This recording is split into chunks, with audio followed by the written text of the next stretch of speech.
Меѓу нашите преродбенски првенци од 19. век и со својот живот и со својата книжевна судбина, Григор Павличев е своевидно привлечен и значаен.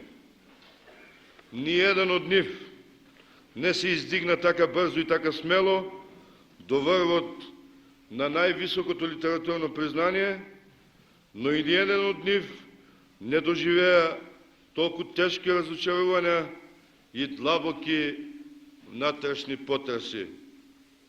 А тоа се збидна со најосведочениот во на наше бурно време носител на несомнено висока поетска обдареност.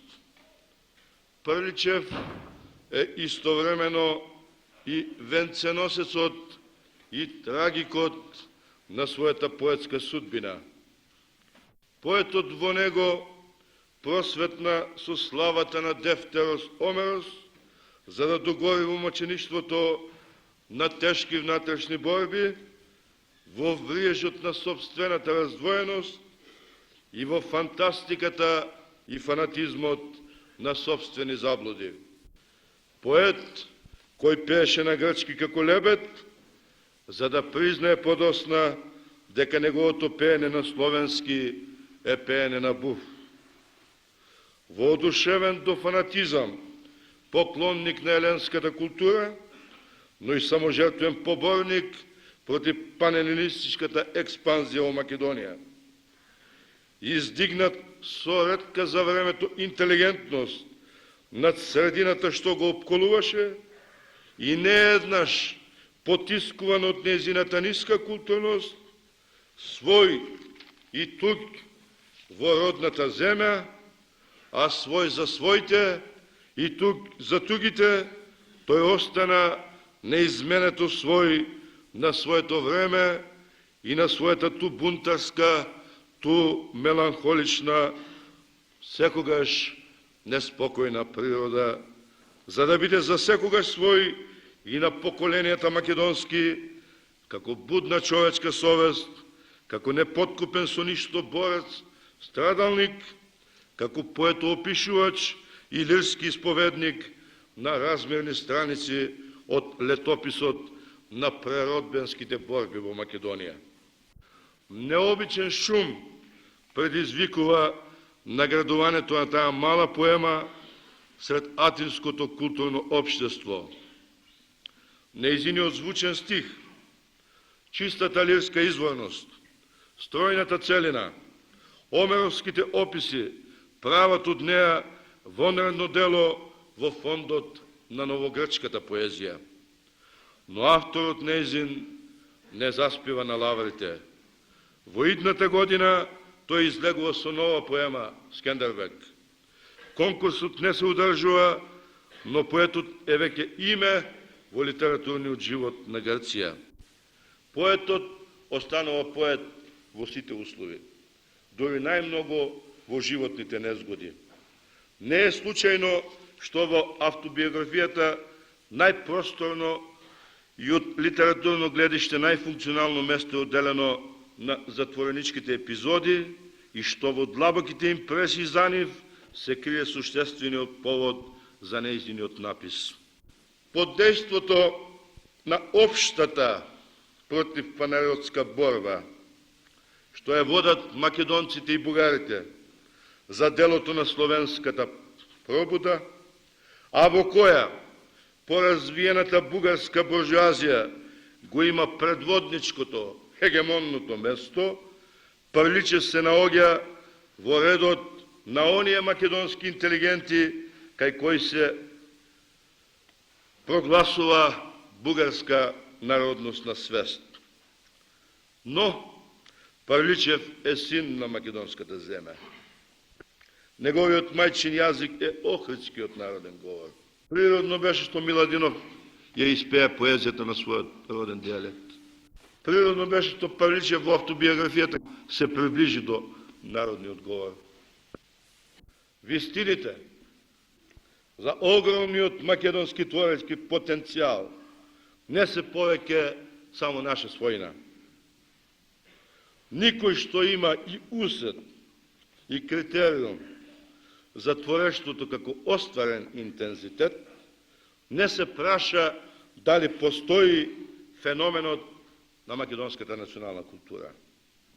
Овој феномен, по силата на своето постоење, го привлекува се поширокиот интерес на сериозни авторитетни луѓе на научната и творечката мисла во странство. Обновените напади и негации не значат ништо за сите оние што знаат какви се несомнените достигања на македонскиот творечки дух. И неверојатно, а сигурно, поради тоа денешните напади и негации се сваќаат само како обнова на она историја што напразно се силела да го задуши стремежот на македонската националност кон чинот на нејзините нови и раздострани творечки победи. Ние постоиме такви как што сме и никој со елементарно чувство на разум не го оспорува нашето такво постоење, прифаќајќи го како дефинитивно завршен чин. Од висината на таа и не само наша свест за нашето национално постоење, со природна национална гордост и му даваме признание на големите имена од нашето далечно минато. Меѓу нив и не помалку од другите светли наши историски личности, со признателност, со патриотска благодарност го споменуваме вечера името на Григора Прличев.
како дете тој видел мака и затоа народот свој научил да го сака. Постанал поет славен, напишал многу дела, пишувал за народот напатен од градови и од села. Напишал поема за Кузмана, юнакот бестрашен смел, што народот свој го бранел од душман, крвник клет.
Се размислува да точно овие визити кои што ги зачнавме сега и понатака тие си останат, но во исто време се остварат и симпозиуми.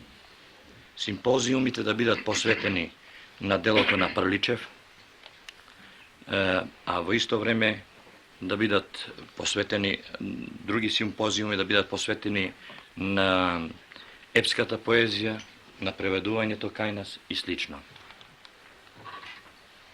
Во исто време се размислувало да, за да можат сите овие зафати во текот на наредните години да се остваруваат, се разбира да се нужни и одредени материјални подкрепи, нужни материјални средства.